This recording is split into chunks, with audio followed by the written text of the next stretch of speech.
اسی طرح امام زین العابدین رضی اللہ تعالیٰ عنہ کی زندگی میں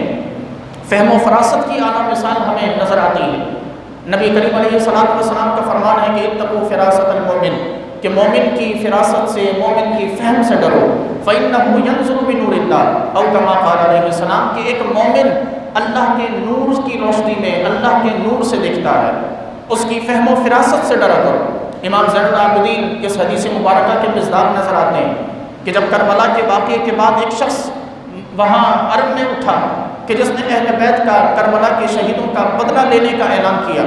ابو عبیدہ مختار ثقفی، یہ وہ شخص تھا کہ جس نے اہل بیت کا بدلہ لینے کا اعلان کیا، اہل بیت کی شہادتوں کا بدلہ لے کر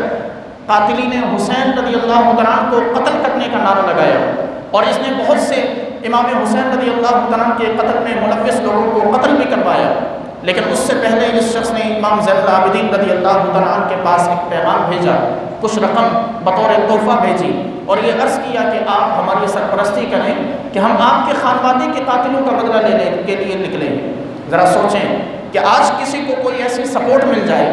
کہ جس کی، اور سپورٹ ایسی کہ جو اس کے ماں باپ کے، جو اس کے گھر والوں کے قاتلوں کو قتل کرنا چاہتا ہو، اور بدلہ لینے کے لیے کوئی ایسی اعلیٰ قسم کی سپورٹ ملے کہ جو حکومت میں بھی ہو، لوگ اپنا دین، ایمان، اپنا سب کچھ بیچ کر اس شخص کے ساتھ ہو لیں۔ لیکن امام زین العابدین کی فہم و فراست تھی کہ امام زین العابدین نے اس مختار ثقفی کے اس پیشکش کو نہ صرف ٹھکرایا،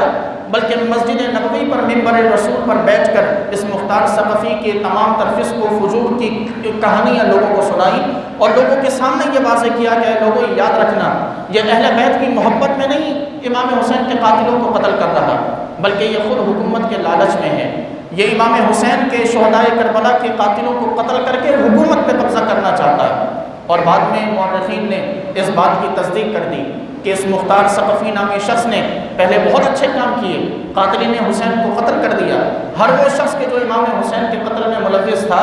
اسے مختار ثقفی نے قتل کیا، لیکن قتل کرنے کے بعد، حکومت پانے کے بعد، اس شخص نے اپنی نبوت کا اعلان کر دیا۔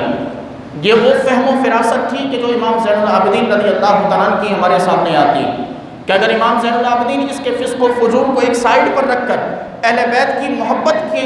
نام پر امام زین العابدین اس کی حمایت کر دیتے، تو اس کی نبوت کا اعلان امام زین العابدین کی سرپرستی کی وجہ سے مستند جانا جاتا۔ لوگ اس کے پیچھے صرف اس لیے چلتے کہ زین العابدین کی سرپرستی سے حاصل ہے، لوگ اس شخص پر ایمان اس لیے لے آتے کہ امام زین العابدین نے اس کے سر پر ہاتھ رکھا ہے۔